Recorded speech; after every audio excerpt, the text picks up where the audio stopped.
ঐতিহাসিক সন্ধিক্ষণের সাক্ষী হলো বাংলাদেশ। ছাত্র জনতার গণ অভ্যুত্থানে সারা দেশে বাঁধ ভাঙা উল্লাস, নতুন দিনের স্বপ্ন।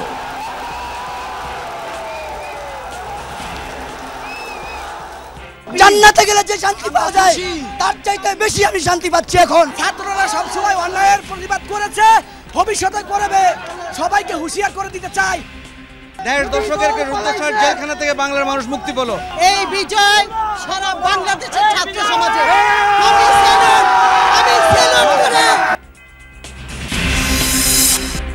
সংসদ বিলুপ্ত হবে, অন্তর্বর্তী সরকার গঠন করে দ্রুত নির্বাচনের ব্যবস্থা করা হবে। জাতির উদ্দেশ্যে ভাষণে রাষ্ট্রপতি। জরুরি ভিত্তিতে একটি অন্তর্বর্তীকালীন সরকার গঠনের সিদ্ধান্ত নেওয়া হয়।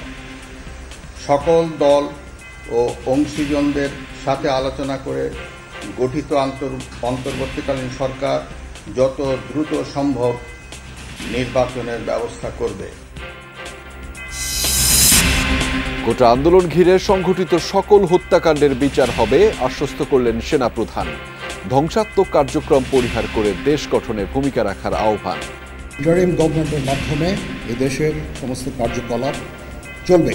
আমাদের কিছু সময় দেন, ইনশাআল্লাহ আমরা সবাই মিলে সমস্ত সমস্যার সমাধান করতে সক্ষম হব।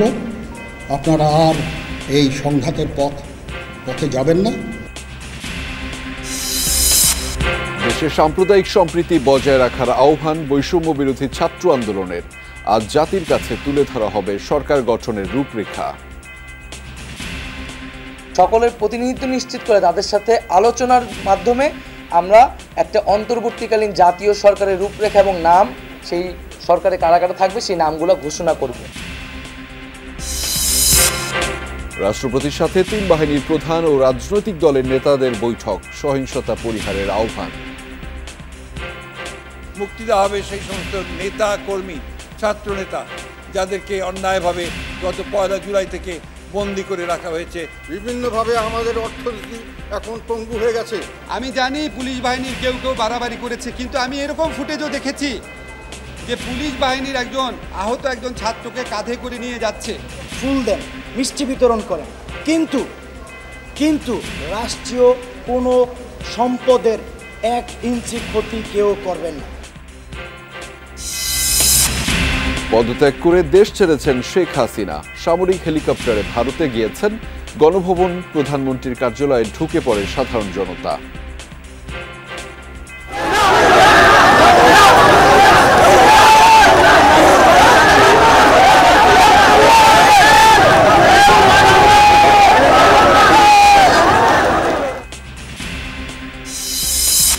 দেশ জুড়ে নজিরবিহীন নৈরাজ্য, রাজধানী সহ বিভিন্ন স্থানে ভাঙচুর, হামলা, অগ্নিসংযোগ ও লুটতরাজ।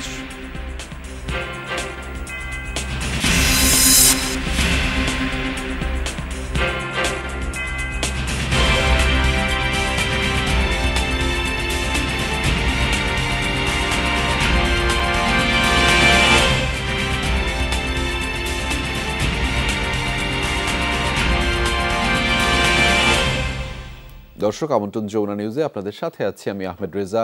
এতক্ষণ শিরোনাম দেখছিলেন, এবার জানাচ্ছি বিস্তারিত। বাঙালির সব আবেগ যেন উছলে পড়ল আজ ঢাকার রাস্তায়। পথে পথে শুধু মানুষ আর মানুষ। কারো হাতে লাল সবুজের পতাকা, কেউ বা মাথায় বেঁধেছেন লাল কাপড়। রক্তক্ষয়ী আন্দোলনে জয়ের উচ্ছ্বাস তাদের চোখে মুখে, যেন পরাধীনতার শিকল ভাঙার আনন্দ আয়োজন। ন্যায়ভিত্তিক, বৈষম্যহীন, দায়িত্বশীল নাগরিকের একটি বাংলাদেশই কামনা সবার। সহকর্মী আখলাকুস সাফা জানাচ্ছেন বিস্তারিত। নিজ দেশে বুক ভরে শ্বাস নেয়ার উল্লাস। এই প্রজন্মের ৭১ দেখা হয়নি। সোমবার দেখল ইতিহাসের সবচেয়ে বড় গণমিছিল। মিছিলের অগ্রভাগটা দেখার পর আর শেষ দেখা যায়নি, কারণ জনতার এই মিছিল শেষই হচ্ছিল না কয়েক ঘন্টায়। বাঁধভাঙা উচ্ছ্বাসে ফেটে পড়া এই মানুষগুলোর কেউ ছাত্র, কেউ শিক্ষক, অভিভাবক, কেউ দিনমজুর, ডাক্তার কিংবা প্রকৌশলী বা অন্য পেশার, সবার চোখে মুখে যেন একই বার্তা, জয় হয়েছে জনতার। জান্নাতে গেলে যে শান্তি পাওয়া যায় তার চাইতে বেশি আমি শান্তি পাচ্ছি এখন। আমরা অনেক খুশি। অভিভাবকরা ভাবেননি ছোট্ট সন্তানরা এইভাবে অবসান ঘটাবে দম বন্ধ অবস্থায়। এই যেন আরেক স্বাধীনতা অর্জন। এই বিজয় সারা বাংলাদেশের ছাত্র সমাজে। 1.5 দশকের রুদ্ধশ্বাস জেলখানা থেকে বাংলার মানুষ মুক্তি পেল। আজকের এই 5 আগস্ট এটা শুধু বাংলাদেশের জন্য নয়, সারা পৃথিবীর মানবতার মুক্তির জন্য একটা সনদ হয়ে থাকবে। ছাত্রদের আন্দোলন আগেও বৃথা যায়নি। এই আন্দোলন যারা করলেন দেখলেন তাদের কাছে এই বিজয় নজিরবিহীন।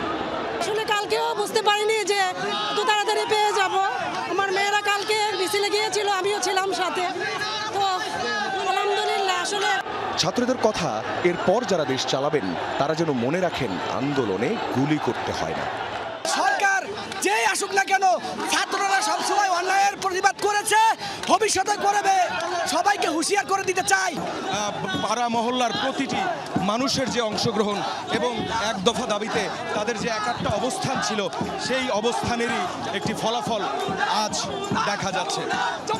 সকালের মিছিল দুপুরে পরিণত হয় গণমিছিলে, আর বিকেলে পুরো রাজধানীর সব মানুষই যেন নেমে আসেন রাস্তায়। আখলাক মুস্তাফা, যমুনা নিউজ, ঢাকা। সংবিধান অনুযায়ী সংসদ বিলুপ্ত করে দ্রুত অন্তর্বর্তীকালীন সরকার গঠন করা হবে। সেই সরকারের অধীনে দ্রুত একটি নির্বাচনের ব্যবস্থা করা হবে বলে জানিয়েছেন রাষ্ট্রপতি মোহাম্মদ শাহাবুদ্দিন। সোমবার রাতে জাতির উদ্দেশ্যে দেয়া ভাষণে একথা বলেছেন তিনি। এ সময় রাষ্ট্রপতি বলেন, বিএনপি চেয়ারপারসন খালেদা জিয়া সহ সকল রাজবন্দীদের মুক্তি দেয়া হবে। প্রতিহিংসা ভুলে দেশকে এগিয়ে নিতে দল মত সকলকে ঐক্যবদ্ধভাবে এগিয়ে যাওয়ার আহ্বান জানিয়েছেন তিনি।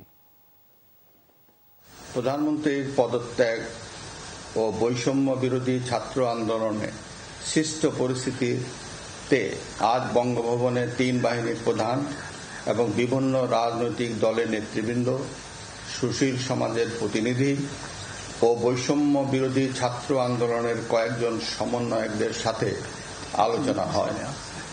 শুরুতেই সেনাপ্রধান বিরাজমান সার্বিক পরিস্থিতি ও রাজনৈতিক দলগুলোর সাথে তার আলোচনা সম্পর্কে আমাকে অবহিত করেন। রাজনৈতিক নেতৃবৃন্দ এ সময় তাদের বক্তব্য তুলে ধরেন। সভায় বৈষম্য বিরোধী ছাত্র আন্দোলনের নিহত শহীদদের স্মরণে শোক প্রস্তাব গৃহীত হয়। এছাড়া জরুরি ভিত্তিতে একটি অন্তর্বর্তীকালীন সরকার গঠনের সিদ্ধান্ত নেওয়া হয়।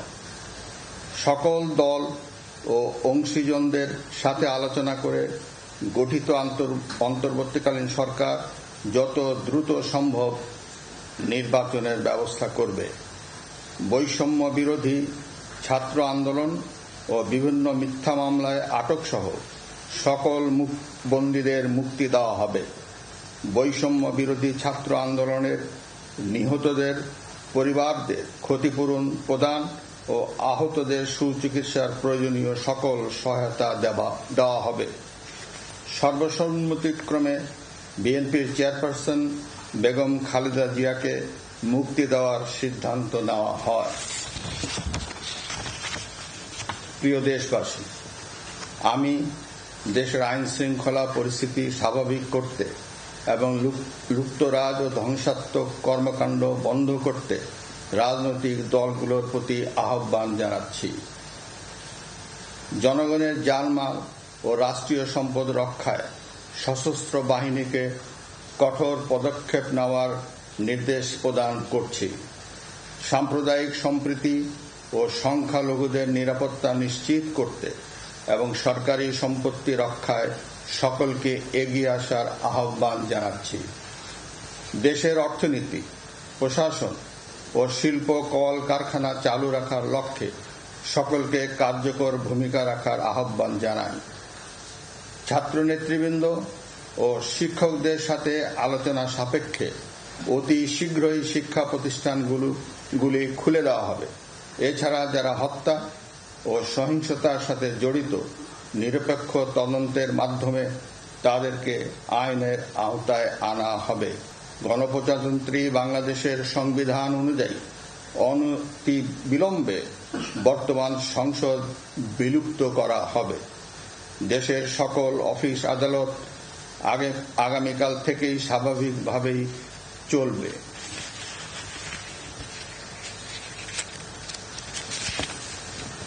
প্রিয় দেশবাসী, আসুন আমরা দেশকে বাঁচাতে একযোগে কাজ করি।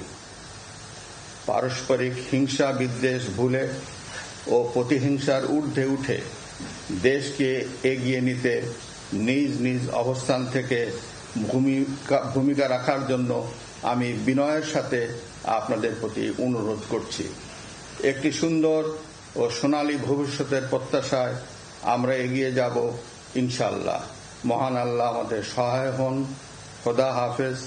বাংলাদেশ চিরজীবী হোক। সংসদ ভেঙে কম সময়ের মধ্যে নির্বাচন, খালেদা জিয়ার মুক্তি এবং সহিংসতা পরিহার। অন্তর্বর্তীকালীন সরকার নিয়ে রাষ্ট্রপতি মোহাম্মদ শাহাবুদ্দিন 3 বাহিনীর প্রধানসহ বিভিন্ন রাজনৈতিক দলের নেতাদের সাথে এসব আলোচনা করেছেন বৈঠকে, যাতে অংশ নেন বৈষম্য বিরোধী আন্দোলনের সমন্বয়করাও। সহকর্মী রাশেদ নিজাম জানাচ্ছেন বিস্তারিত। অশান্ত রাজপথ, অস্থির রাজনীতি। দেশের ভবিষ্যৎ নিয়ে গোটা জাতির চোখ বিকেল থেকে বঙ্গভবনে।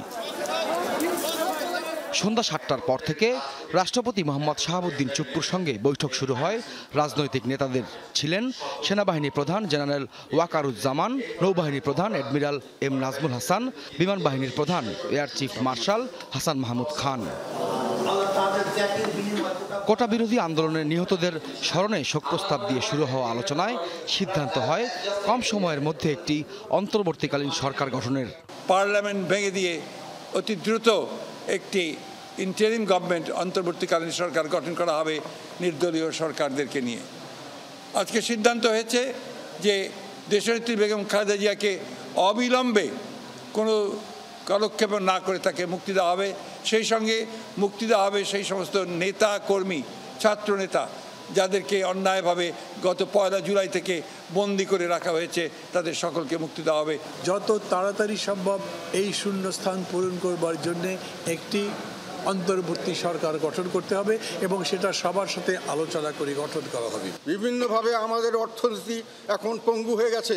আমাদের এখন মানুষের কাছে যদি আমরা ধার করতে যাই, সেটাও ধার অনেকে দিবে না। আমাদের রেটিং, যে রিস্ক অ্যানালাইসিসে আমাদের রেটিং এখন অনেক খারাপ। স্বৈরাচারী সরকারের বিদায়ের মধ্য দিয়ে যেন একটা সত্যি সত্যি মুক্তিযুদ্ধের সাম্য, মানবিক মর্যাদা, সামাজিক ন্যায় বিচার প্রতিষ্ঠার যে অঙ্গীকার ছিল, সেই পথে বাংলাদেশ যেন হাঁটতে পারে, তার জন্য আমরা প্রয়োজনীয় গোটা রাষ্ট্র সরকারের একটা জবাবদিহিতামূলক একটা গণতান্ত্রিক ব্যবস্থা আমরা কায়েম করতে চাই। বৈঠকে অংশ নেওয়া সবার বক্তব্যই উঠে আসে হামলা ও নাশকতা বন্ধ করে একটি স্থিতিশীল পরিস্থিতি তৈরির। আমাদের ইয়াং জেনারেশন জাতিকে যে নতুন করে পথ দেখালো এবং জুলুমের হাত থেকে আমাদেরকে বের করে নিয়ে আসলো, তাদের সাথে অবশ্যই বসতে হবে, তাদের কথা শুনতে হবে, গুরুত্বের সাথে এটাকে নিতে হবে। কোনোভাবেই যেন আর কোনো প্রাণহানি না হয়, কোনো প্রতিহিংসা চরিতার্থ যেন না করা হয়, বরং সকলে মিলেমিশে আমরা জনগণের জানমালের নিরাপত্তা বিধান করার ব্যবস্থা উদ্যোগ গ্রহণ করব। আমি জানি পুলিশ বাহিনীর কেউ বাড়াবাড়ি করেছে, কিন্তু আমি এরকম ফুটেজও দেখেছি যে পুলিশ বাহিনীর আহত একজন ছাত্রকে কাঁধে করে নিয়ে যাচ্ছে, শিশুর মতো করে নিয়ে যাচ্ছে। সাম্প্রদায়িক সম্প্রীতি রক্ষা সহ আন্দোলনে নেতৃত্ব দেওয়া বাকি সমন্বয়কদের সঙ্গে আলোচনার পরে করণীয় ঠিক করা হবে বলেও জানান নেতারা। এই মুহূর্ত থেকে আপনারা যার যার জায়গায় রাস্তায় থাকেন, ফুল নিয়ে কথা বলেন, ফুল দেন, মিষ্টি বিতরণ করেন, কিন্তু রাষ্ট্রীয় কোনো সম্পদের 1 ইঞ্চি ক্ষতি কেউ করবেন না। এই রাষ্ট্রকে আজকে সংস্কার করে একটা গণতান্ত্রিক রাজনৈতিক বন্দোবস্তের ভিত্তিতে পরিচালনা করার জন্য আমরা বাংলাদেশের মানুষের আকাঙ্ক্ষা, ছাত্র সমাজের আকাঙ্ক্ষা, সেই আকাঙ্ক্ষাকে ধারণ করে আগামী দিনে তা পরিচালনার জন্য আমরা অঙ্গীকার করছি। বিশ্ববিদ্যালয় আজকে সমস্ত শিক্ষা প্রতিষ্ঠান বন্ধ রয়েছে, অনতিবিলম্বে এই শিক্ষা প্রতিষ্ঠান খুলে দিতে হবে। রাজনৈতিক অচলাবস্থা নিরসনে রাষ্ট্রপতির সাথে আজ বঙ্গভবনে বৈঠক করেছেন বিভিন্ন রাজনৈতিক দলের নেতৃবৃন্দ। সবাই নিজেদের মতো করে মতামত দিয়েছেন। তবে বেশিরভাগ জায়গায় একমত যারা হয়েছেন যে দেশকে উন্নত করতে সবাই সংঘাত এবং হানাহানি পরিহার করতে। রাশেদ নিজাম, যমুনা নিউজ, ঢাকা। বিভিন্ন রাজনৈতিক দলের সমন্বয়ে গঠিত অন্তর্বর্তীকালীন সরকার এখন থেকে দেশ পরিচালনা করবে। দেশের সামগ্রিক পরিস্থিতি বিবেচনায় এই সিদ্ধান্ত নেওয়ার কথা জানিয়েছেন সেনাপ্রধান জেনারেল ওয়াকারুজ্জামান। বলেছেন, খুব শিগগিরই রাষ্ট্রপতির সঙ্গে আলোচনা করে নতুন সরকার গঠন করা হবে। সব ধরনের ধ্বংসাত্মক কার্যক্রম থেকে সবাইকে বিরত থাকার আহ্বানও জানিয়েছেন তিনি। পাশাপাশি সহযোগিতা চেয়েছেন সুন্দর দেশ গঠনে। কোটা সংস্কার আন্দোলন ঘিরে সৃষ্ট অনাকাঙ্ক্ষিত পরিস্থিতিতে রোববার দুপুর ৩টায় দেশবাসীর উদ্দেশ্যে বক্তব্য দেন সেনাপ্রধান ওয়াকারুজ্জামান। সেনা সদর দপ্তর থেকে দেয়া বক্তব্যে জানান, পদত্যাগ করে দেশ ছেড়েছেন শেখ হাসিনা। পরিস্থিতি বিবেচনায় গঠন করা হবে অন্তর্বর্তীকালীন সরকার। এখানে আমরা সিদ্ধান্ত নিয়েছি যে একটা ইন্টারিম গভর্নমেন্ট আমরা ফর্ম করব এবং ইন্টারিম গভর্নমেন্টের মাধ্যমে এদেশের সমস্ত কার্যকলাপ চলবে। আমাদের কিছু সময় দেন, ইনশাআল্লাহ আমরা সবাই মিলে সমস্ত সমস্যার সমাধান করতে সক্ষম হব। আপনারা আর এই সংঘাতের পথে যাবেন না এবং শান্তি শৃঙ্খলার পথে ফেরত চলে আসেন। কোটা আন্দোলনকে ঘিরে যেসব হত্যাকাণ্ড হয়েছে সেগুলো বিচার হবে বলে দেশবাসীকে আশ্বস্ত করেন সেনাপ্রধান। আমি আপনাদের কথা দিচ্ছি, সমস্ত হত্যা, সমস্ত অন্যায়ের বিচার আমরা করব।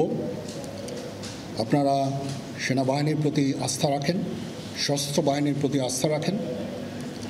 আমি সমস্ত দায়িত্ব নিচ্ছি, আপনাদের জানমাল, এবং আপনাদেরকে আমি কথা দিচ্ছি যে আপনারা আশাহত হবেন না। ইনশাল্লাহ আপনাদের যত দাবি আছে সেই দাবিগুলো আমরা পূরণ করব এবং দেশে একটা শান্তি শৃঙ্খলা ফিরিয়ে নিয়ে আসব। জানান, বিভিন্ন রাজনৈতিক দলের সঙ্গে আলোচনার ভিত্তিতে দেশের বৃহত্তর স্বার্থে এই সিদ্ধান্ত নেওয়া হয়েছে। সমস্ত দলের প্রধান দলের নেতারা এখানে উপস্থিত ছিলেন। আমি ওনাদের ইনভাইট করেছিলাম এখানে। ওনারা ভেরি নাইস অফ দেম যে ওনারা এসেছেন অ্যান্ড আমরা একটা সুন্দর আলোচনা করেছি। আজকে এখানে জামাতের আমির ছিলেন, আমাদের বিএনপির শীর্ষস্থানীয় নেতৃবৃন্দ এখানে ছিলেন, জাতীয় পার্টির নেতৃস্থানীয় নেতৃবৃন্দ এখানে ছিলেন, এবং সুশীল সমাজ, এবং এখানে ডক্টর আসিফ নজরুল উনি নিজেও ছিলেন এখানে, এবং উনি আমার সামনেই উনি সমস্ত ছাত্রদেরকে একটা সুন্দর বার্তাও দিয়েছেন এবং আমি আশা করি যে ছাত্ররা সেই বার্তা শুনে ওনার কথা ওনাকে সবাই শ্রদ্ধা করে। এখানে আওয়ামী লীগের কেউ ছিল না, আওয়ামী লীগের কেউ ছিল না। সবাইকে শান্ত থেকে সব ধরনের ধ্বংসাত্মক কার্যক্রম থেকে বিরত থাকার আহ্বান জানান তিনি। আপনারা আমার সাথে সহযোগিতা করেন, দয়া করে আর এই ভাঙচুর, হত্যা, মারামারি, সংঘর্ষ এগুলো থেকে বিরত হন। আমি নিশ্চিত যে আপনারা যদি আমার কথা মতো চলেন, আমাদের সাথে যদি একসাথে যদি কাজ করি আমরা, নিঃসন্দেহে আমরা একটা সুন্দর পরিণতির দিকে আমরা অগ্রসর হতে পারব। বলেন, সংঘাত সহিংসতা করে নয়, সবাই মিলে দেশকে এগিয়ে নিতে হবে। মারামারি করে এই সংঘাতের মাধ্যমে আমরা আর কিছু অ্যাচিভ করতে পারবো না। দয়া করে আপনারা সমস্ত ধ্বংসযজ্ঞ, সমস্ত অরাজকতা, সমস্ত সংঘর্ষ থেকে বিরত হন। তাওহিদ মিথুন, যমুনা নিউজ, ঢাকা। বিজয়ের এই সময়ে সবাইকে ধৈর্য ধরার এবং শান্ত থাকার আহ্বান জানিয়েছেন বৈষম্য বিরোধী ছাত্র আন্দোলন। উল্লাসের এই সময় যেন কেউ ধ্বংসাত্মক কাজ করতে না পারে সে বিষয়ে ছাত্র জনতাকে সজাগ থাকার আহ্বানও জানিয়েছেন তারা। সন্ধ্যায় এক ব্রিফিংয়ে তারা জানিয়েছেন, আগামী 24 ঘণ্টার মধ্যে অন্তর্বর্তীকালীন সরকারের রূপরেখা ঘোষণা করবে বৈষম্য বিরোধী ছাত্র আন্দোলন। ব্রিফিংয়ে সমন্বয়করা জানিয়েছেন, এখনই চূড়ান্ত বিজয় আসেনি। ফ্যাসিবাদী ব্যবস্থার পতন না হওয়া পর্যন্ত মাঠে থাকবে বৈষম্য বিরোধী ছাত্র আন্দোলন। সব ধরনের সহিংসতা রুখে দেওয়ার আহ্বানও জানিয়েছেন সমন্বয়করা। কোটা সংস্কারের দাবিতে বৈষম্য বিরোধী ছাত্র আন্দোলনের ব্যানারে সূচনা হয়েছিল এই আন্দোলনের, যা পরে রূপ নেয় ছাত্র জনতার গণ অভ্যুত্থানে। এই বিজয়ের পর রাজধানীর তেজগাঁওয়ের একটি ভবনে একসাথে মিলিত হয়েছিলেন বৈষম্য বিরোধী ছাত্র আন্দোলনের কয়েকজন সমন্বয়ক। নিজেদের সাথে কথা বলার পর মুখোমুখি হন গণমাধ্যমের সাথে। এই ছাত্র নাগরিক অভ্যুত্থানটিকে আমরা আমাদের যে আন্দোলনের শহীদ এবং হতাহত এবং মুক্তিকামী ছাত্র জনতাকে উৎসর্গ করছি। বলেন এখনো চূড়ান্ত বিজয় আসেনি, দ্রুত একটি অন্তর্বর্তীকালীন সরকারের রূপরেখা তৈরি করা হবে বলে জানান নাহিদ ইসলাম। আমরা একটি অন্তর্বর্তীকালীন জাতীয় সরকারের প্রস্তাব করব।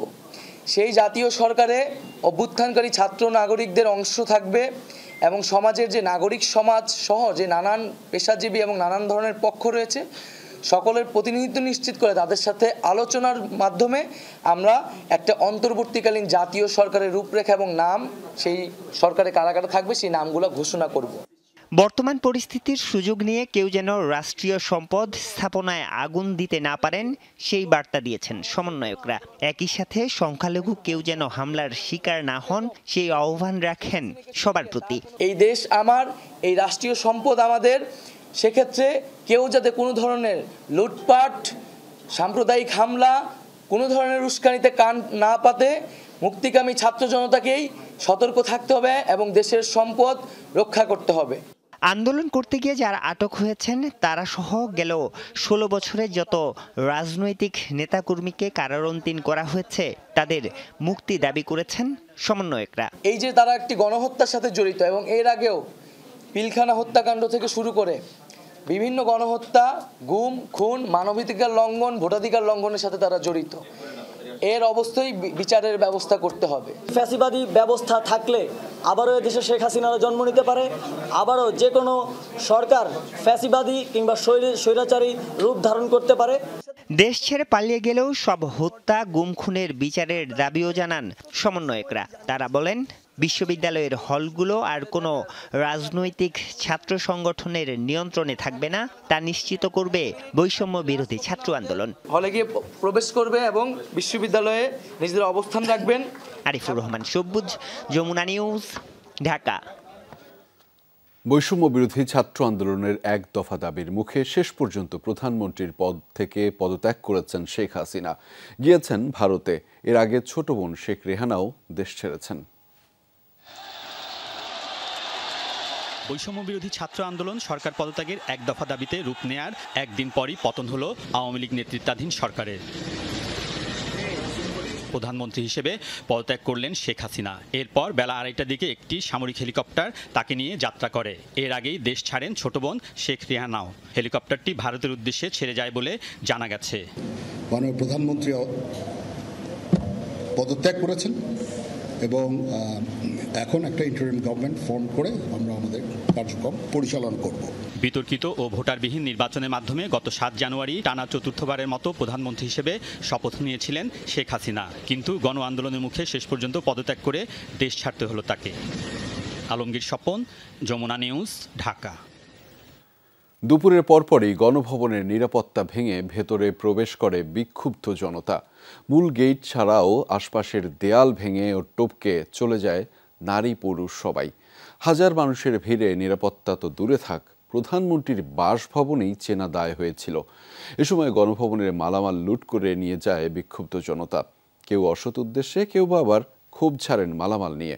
সহকর্মী রাসেল আহমেদ জানাচ্ছেন বিস্তারিত। ছাত্র জনতার মিছিলের শুরু দেখা গেলেও শেষ খুঁজে পাওয়া যায়নি। এত বড় জমায়েত এর আগে দেশের ইতিহাসে বিরল। মিছিলটি তেজগাঁও আগারগাঁও হয়ে প্রধানমন্ত্রীর বাসভবন গণভবনের দিকে যায়। বেলা 3টার দিকে বাঁধ ভেঙে যায় জনসমুদ্রের। গণভবনের মূল গেটের নিরাপত্তা ভেঙে ভেতরে প্রবেশ করে বিক্ষুব্ধ জনতা।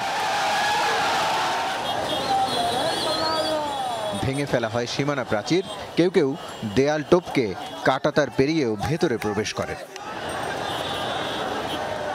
এ সময় নৈতিকতা ভুলে গণভবনের মালামাল লুটপাট করে নিয়ে যান অনেকেই।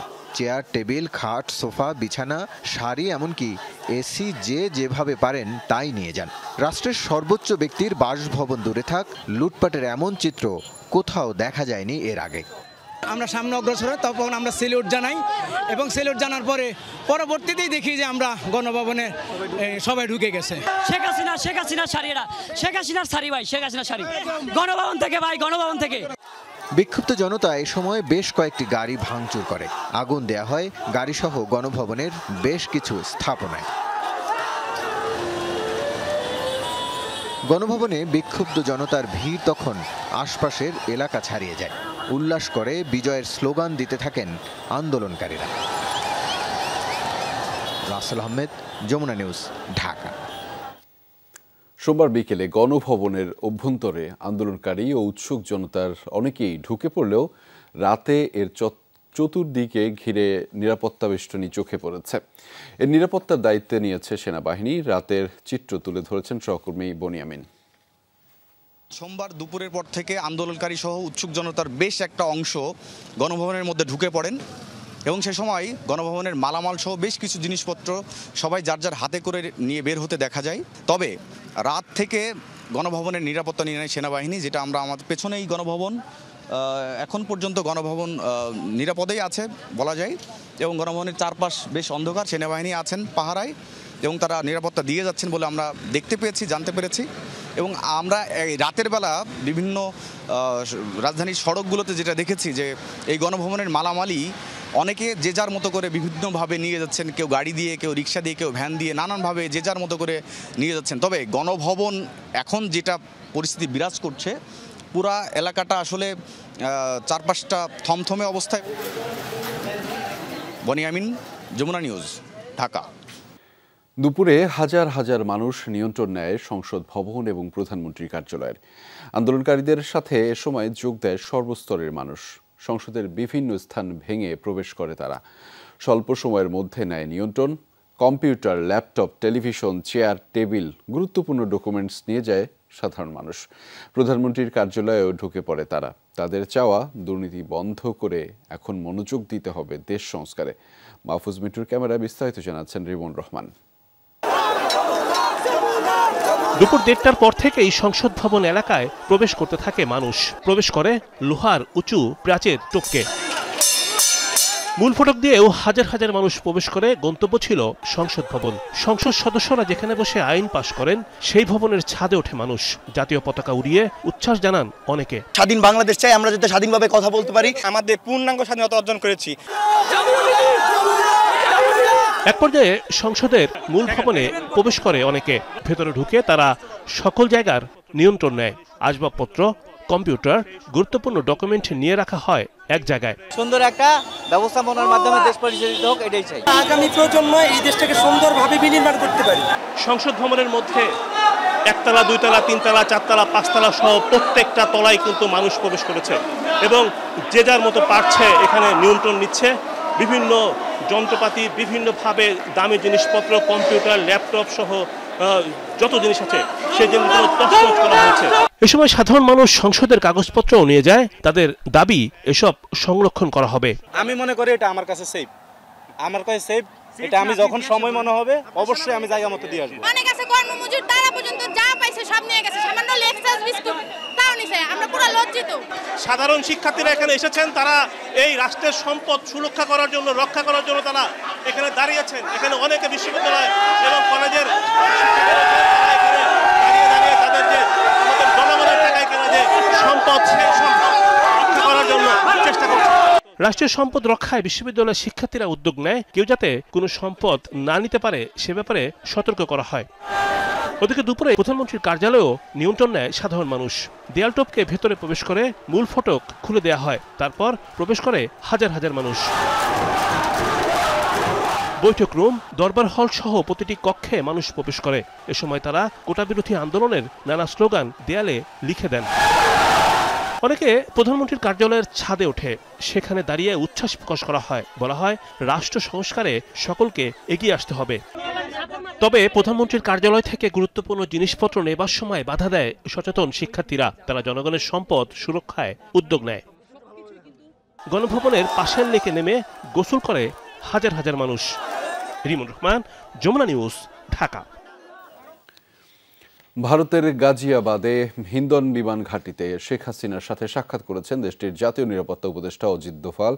দেশটির একাধিক গণমাধ্যম নিশ্চিত করেছে এমন তথ্য। এদিকে লোকসভার বিরোধী দলীয় নেতা রাহুল গান্ধী বাংলাদেশের বর্তমান পরিস্থিতি নিয়ে পররাষ্ট্রমন্ত্রী এস জয়শঙ্করের সাথে বৈঠক করেছেন। এর আগে স্থানীয় সময় 5:36 শেখ হাসিনাকে বহনকারী বিমানটি গাজিয়াবাদের হিন্দন বিমান ঘাঁটিতে অবতরণ করে। সেখান থেকে নয়াদিল্লি যাওয়ার কথা রয়েছে শেখ হাসিনার। ভারতীয় বিভিন্ন গণমাধ্যম বলছে গাজিয়াবাদ কিংবা দিল্লিতে কয়েকদিন অবস্থানের পর ফিনল্যান্ডের উদ্দেশ্যে রওনা দেবেন তিনি।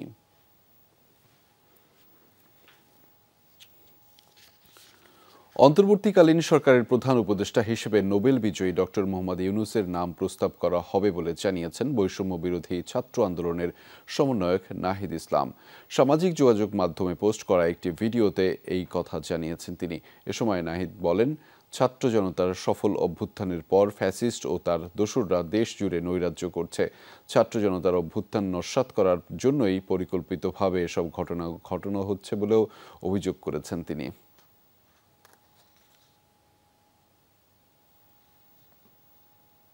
আমরা সিদ্ধান্ত নিয়েছি যে সর্বজন গ্রহণযোগ্য আন্তর্জাতিক খ্যাতিসম্পন্ন নোবেল পুরস্কার বিজয়ী ডক্টর মোহাম্মদ ইউনূসকে প্রধান উপদেষ্টা করে অন্তর্বর্তীকালীন সরকার গঠন করা হবে এবং ডক্টর মোহাম্মদ ইউনূসের সাথেও আমাদের কথা হয়েছে।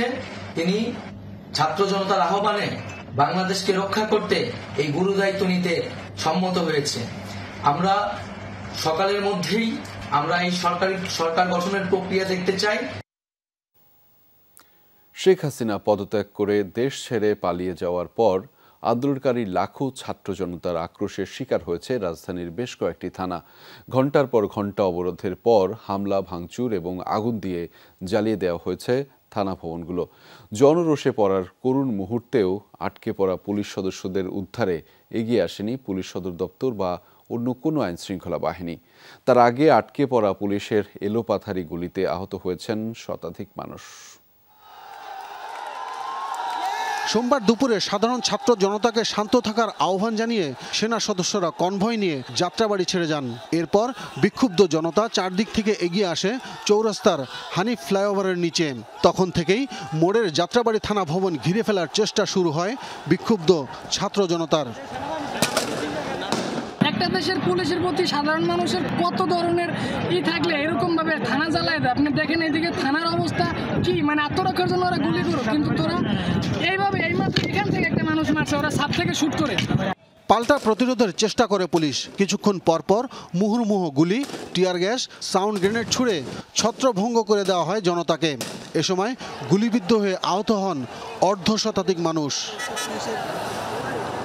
উত্তেজিত জনতা, তারা কিন্তু তাদের উত্তেজনা একদমই কমছে না। তারা বিক্ষুব্ধ, তারা পুলিশের উপরে খুবই সংক্ষুব্ধ। এর মাঝেই সেনাবাহিনীর সদস্যরা আবারও ফিরে এসেছিলেন। তখন ব্যাপক গোলাগুলির মাঝেও অনেক সেনা সদস্য তারা অবস্থান নিয়েছিলেন, মানুষকে শান্ত হওয়ার আহ্বান জানিয়েছিলেন। শান্ত হওয়ার মাঝেই তারা যখন আবার চলে যায়, আবারও সেই ব্যাপক গোলাগুলিতে অংশ নেয় পুলিশ সদস্যরা। বেলা ৩টার দিকে পুলিশের একটি কনভয় এসে ছত্রভঙ্গ করে দেওয়ার চেষ্টা করে জনতাকে। তারপরও থানা ভবন ও ব্যারাকে আটকা পড়েন অনেক সদস্য। টানা ২ ঘন্টা এলোপাতাড়ি গুলি ছুড়েও ব্যর্থ হন তারা। একসময় থানা কম্পাউন্ডের দেয়াল ও গেট ভেঙে ঢুকে পড়েন বিক্ষুব্ধরা। ভাঙচুরের পর দেওয়া হয় আগুন। ভেতরে টিকতে না পেরে বেরিয়ে আসা পুলিশ সদস্যরা আক্রোশে পড়েন বিক্ষুব্ধ জনতার। লুট করা অস্ত্র নিয়ে উল্লাস করতে দেখা যায় অনেককে। বিকেল ৫টার দিকে বাড্ডা, খিলক্ষেত, ভাটারা থানাও চতুর্দিক থেকে আন্দোলনকারীরা ঘিরে রাখে। থানায় আটকে পড়েন পুলিশ সদস্যরা। আন্দোলনকারীরাও বিভিন্ন ধরনের স্লোগান দিয়ে ইটপাটকেল ছুড়ছেন। পরে আগুন দেওয়া হয় থানায়, লুট করে নেওয়া হয় অনেক অস্ত্র। আব্দুল্লাহ তুহিন, যমুনা নিউজ, ঢাকা। দেশের বিভিন্ন স্থানে সরকারি বেসরকারি স্থাপনা, প্রশাসনিক ভবন, থানা ও সরকার দলীয় নেতাকর্মীদের বাড়িতে হামলার ঘটনা ঘটেছে। কয়েক জায়গায় লুটপাটের পাশাপাশি অগ্নিসংযোগও করা হয়েছে। শেরপুর ও সাতক্ষীরায় কারাগারে হামলা চালিয়ে ছিনিয়ে নেওয়া হয় প্রায় ১২০০ বন্দীকে। সরকার প্রধানের পদত্যাগের খবরের পরপরই বিভিন্ন স্থানে হামলা ভাঙচুর চালায় বিক্ষুব্ধ জনতা। আগুন দেয়া হয় সরকারি বেসরকারি স্থাপনা, থানা ও বাড়িঘরে। বিকেলে চট্টগ্রাম কোতোয়ালি থানায় ভাঙচুর, অগ্নিসংযোগ করা হয়। আগুন দেয়া হয় থানায় থাকা সাজোয়া যান ও পুলিশের গাড়িতে। সিএমপি বামপাড়া পুলিশ লাইনেও চালানো হয় হামলা। এছাড়া সংসদ সদস্য, আওয়ামী লীগ নেতা, নগরপিতা ও শিক্ষামন্ত্রীর বাড়িতেও হামলা চালায় দুর্বৃত্তরা। কুমিল্লায় সংসদ সদস্য আখম বাহাউদ্দিন ও এলজিইডি মন্ত্রী তাজুল ইসলামের বাড়িতে তাণ্ডব চালায় বিক্ষুব্ধরা। ভাঙচুরের পাশাপাশি আগুন দেওয়া হয় গাড়িতে। এছাড়া 14 গ্রাম ও দেবিদ্বার থানায় অগ্নিসংযোগ করে হামলাকারীরা। সিলেটে হামলা চলে নগরপিতার বাসায়, ভাঙচুরের পর আগুন দেওয়া হয় সেখানে। এছাড়া প্রবাসী কল্যাণ প্রতিমন্ত্রীর বাড়িতেও ভাঙচুর করে দুর্বৃত্তরা। ব্রাহ্মণবাড়িয়ায় সদর থানায় ভাঙচুর অগ্নিসংযোগ করা হয়েছে। কসবায় আইনমন্ত্রী আনিসুল হকের বাড়িতেও চলে দুর্বৃত্তদের তাণ্ডব। জেলা পরিষদ ভবনেও চালানো হয় হামলা। আখাউড়ায় আওয়ামী লীগের নেতাকর্মী, উপজেলা ভবন ও রেলওয়ে জংশনে ভাঙচুর করে বিক্ষুব্ধ জনতা। রাজবাড়ীতে সংসদ সদস্য, স্থানীয় আওয়ামী লীগ নেতা ও সরকারি বিভিন্ন প্রশাসনিক ভবনে হামলা চালায় দুর্বৃত্তরা। ভাঙচুর, লুটপাটের পাশাপাশি অগ্নিসংযোগ করা হয়। লালমনিরহাটেও বিক্ষুব্ধ জনতা হামলা চালিয়েছে সরকার দলীয় নেতাকর্মীদের বাড়িতে। অগ্নিসংযোগ করা হয়েছে কয়েক জায়গায়। ঝিনাইদহে সদর উপজেলা আওয়ামী লীগের সাধারণ সম্পাদক শহীদুল ইসলাম হিরণের বাড়িতে দুর্বৃত্তরা অগ্নিসংযোগ করে। অবরুদ্ধ হিরণ দগ্ধ হয়ে প্রাণ হারান। এ সময় তার গাড়ি চালককেও কুপিয়ে হত্যা করে দুর্বৃত্তরা। শেরপুরে জেলা কারাগারে হামলা চালিয়ে 527 আসামিকে বের করে নিয়েছে দুর্বৃত্তরা। এ সময় কারাগারেও অগ্নিসংযোগ করে তারা। এছাড়া সদর থানাতেও হামলা চালানো হয়েছে। একই অবস্থা সাতক্ষীরায় জেলা কারাগারে হামলা ও ভাঙচুর চালিয়ে বের করে নেওয়া হয় 588 বন্দীকে। এ সময় কারাগারের প্রধান ফটক ও দেয়াল ভেঙে ফেলে দুর্বৃত্তরা। জয়পুরহাটে সদর থানা ঘেরাও করে হামলা চালিয়েছে বিক্ষুব্ধ জনতা। থানার ভেতরে ঢুকে লুটপাট চালায় তারা। নারায়ণগঞ্জে পুলিশ লাইনে হামলা চালিয়েছে দুর্বৃত্তরা। এ সময় লুট করে নেওয়া হয় ভেতরে থাকা রেশনের চাল, ডাল সহ কয়েকটি মোটরসাইকেল। এছাড়া সংসদ সদস্য সেলিম ওসমান ও শামীম ওসমানের বাড়িতেও ভাঙচুর চালানো হয়। রূপগঞ্জে সাবেক পাট ও বস্ত্রমন্ত্রী গোলাম দস্তগীর গাজী এমপির বাসভবনেও হামলা চালিয়েছে বিক্ষুব্ধ জনতা। ভাঙচুরের পাশাপাশি সেখানে লুটপাট চালায় তারা। ঢাকার ধামরাই থানায় হামলা চালিয়ে ভেতরে থাকা গাড়িতে আগুন দেওয়া হয়। ভাঙচুর করা হয় থানায়। এছাড়া আশুলিয়া থানাতেও হামলা ও অগ্নিসংযোগ করেছে দুর্বৃত্তরা। নড়াইলে সংসদ সদস্য মাশরাফি বিন মর্তুজার বাড়িতে ভাঙচুর ও লুটপাট চালানো হয়েছে। এ সময় আওয়ামী লীগের বেশ কয়েকজন নেতাকর্মীর বাড়িতেও অগ্নিসংযোগ করা হয়। মেহেরপুরে সংসদ সদস্য ও জনপ্রশাসন মন্ত্রীর বাড়িতে ভাঙচুর করা হয়েছে। এছাড়া জেলা জজ কোর্টের পাবলিক প্রসিকিউটরের বাড়িসহ বেশ কিছু স্থাপনায় ভাঙচুর করেছে দুর্বৃত্তরা। নাটোরের সংসদ সদস্য শফিকুল ইসলাম শিমুল, তথ্য ও যোগাযোগ প্রতিমন্ত্রী জুনাদ আহমেদ পলকের বাড়িতে অগ্নিসংযোগ করেছে বিক্ষুব্ধ জনতা।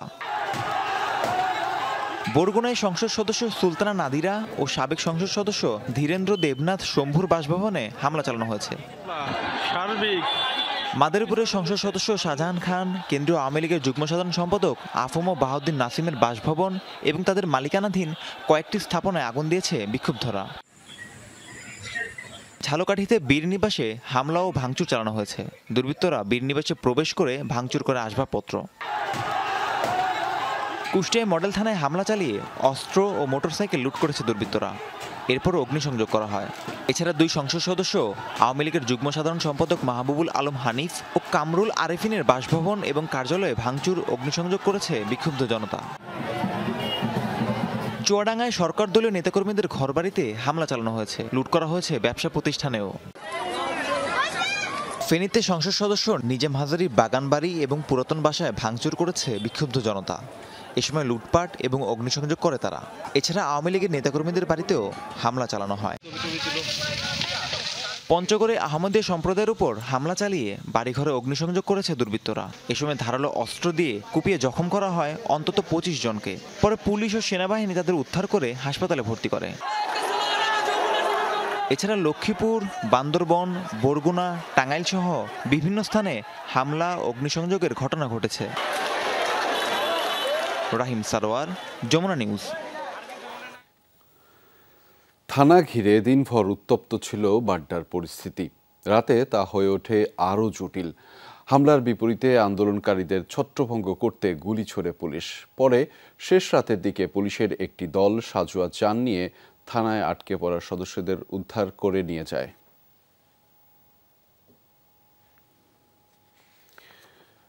বেসরকারি টেলিভিশন ৭১ টেলিভিশন ও সময় টেলিভিশনের অফিসে হামলা চালিয়েছে দুর্বৃত্তরা। হামলা হয়েছে এটিএন বাংলা ও এটিএন নিউজেও। এই 4টি বেসরকারি চ্যানেলের সম্প্রচার বন্ধ হয়েছে।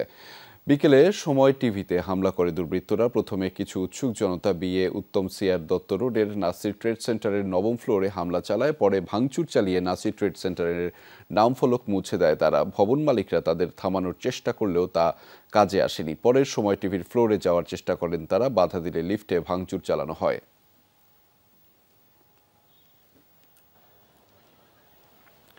এদিকে ৭১ টেলিভিশনের বারিধারা অফিসেও হামলা চালিয়েছে দুর্বৃত্তরা। এ সময় তারা অফিসটিতে ভাঙচুর চালায় ও আগুন ধরিয়ে দেয়। হামলায় তারা বেশ কয়েকটি টেলিভিশন লুট করে নিয়ে যায়। এছাড়াও বিভিন্ন ধরনের গুরুত্বপূর্ণ পণ্য সামগ্রী নিয়ে যায়। অফিস ভাঙচুর শেষে নিচের পার্কিংয়ে থাকা কয়েকটি গাড়ি ভাঙচুর করে ও আগুন ধরিয়ে দেয় তারা।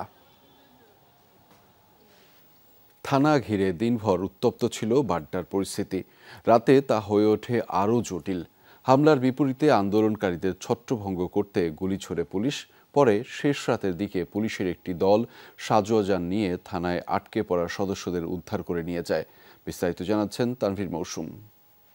দর্শক, আমরা এখন রয়েছি বাড্ডা থানার ভেতরে এবং আজকে আসলে রাত থেকেই আসলে বাড্ডা থানা অনেক আলোচনা এবং অনেক আশঙ্কা এবং যদি বলি যে অনেক ধরনের আতঙ্ক ঘিরেছিল এই বাড্ডা থানাকে ঘিরে। এবং এখানে যারা এখানকার স্থানীয় যারা রয়েছেন, যারা বাড্ডা থানার এই রাস্তাটা এবং এখানে বাড্ডা থানার আশেপাশে যারা থাকেন, তারা বলেছেন যে এখানে কিন্তু আসলে প্রচুর পরিমাণে গোলাগুলি হয়েছে।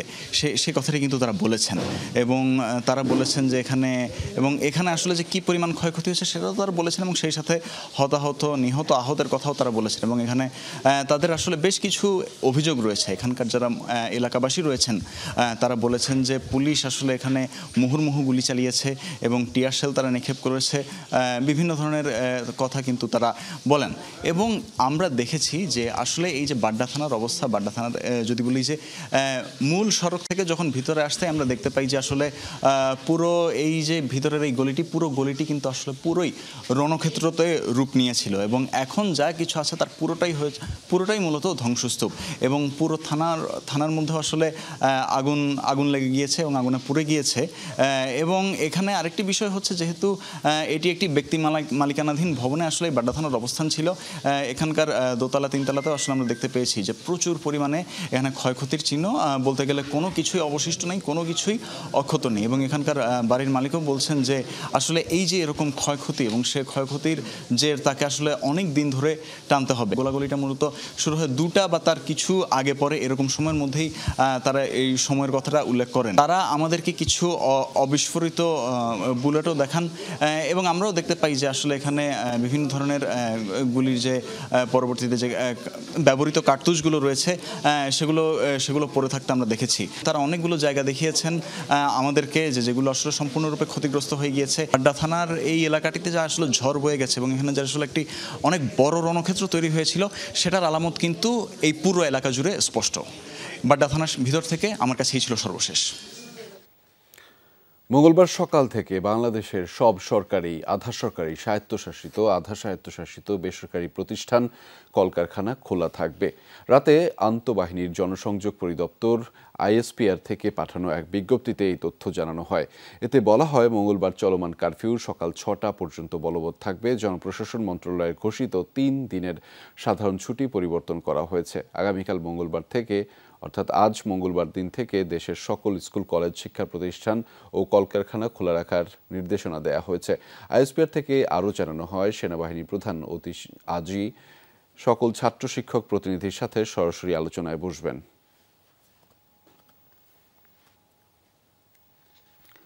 শেখ হাসিনার পদত্যাগ এবং দেশ ছাড়ার ঘটনা গুরুত্বের সাথে সম্প্রচার করেছে বিশ্ব গণমাধ্যম। বিবিসি, সিএনএন, আল জাজিরা সহ প্রতিটি সংবাদভিত্তিক চ্যানেলের বুলেটিনের বড় অংশ জুড়েই ছিল বাংলাদেশের রাজনৈতিক পট পরিবর্তনের খবর।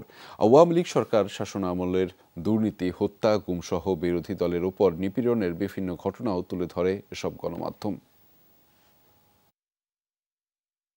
পদত্যাগের পর পালিয়েছেন শেখ হাসিনা, এমন শিরোনাম করেছে ব্রিটিশ গণমাধ্যম বিবিসি।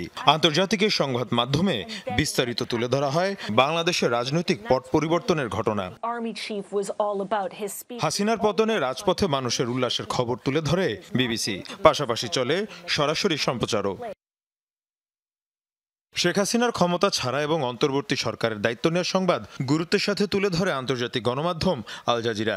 পাশাপাশি গেল কয়েকদিন ধরে আওয়ামী লীগ এবং এর অঙ্গ সংগঠনের হামলায় ছাত্র ও বেসামরিকদের নিহত হওয়া নিয়েও একাধিক স্টোরি প্রচার করা হয়। সরাসরি সম্প্রচারের পাশাপাশি চলে বিশ্লেষণও। সিএনএ, নিউ ইয়র্ক টাইমস সহ বিশ্বের গ্রহণযোগ্য সব গণমাধ্যমই গুরুত্বের সাথে প্রচার করে বাংলাদেশের রাজনৈতিক পট পরিবর্তনের ঘটনা। একই চিত্র ভারতীয় গণমাধ্যমের ক্ষেত্রেও। শেখ হাসিনার ক্ষমতা ছাড়ার ঘটনা নিয়ে নিরীক্ষাধর্মী বিভিন্ন সংবাদও প্রচার করা হয়। মীর মুশফিকা হাসান, যমুনা নিউজ। দর্শক, এই ছিল যমুনা নিউজে এতক্ষণ আমাদের সাথে থাকার জন্য আপনাদের সবাইকে ধন্যবাদ।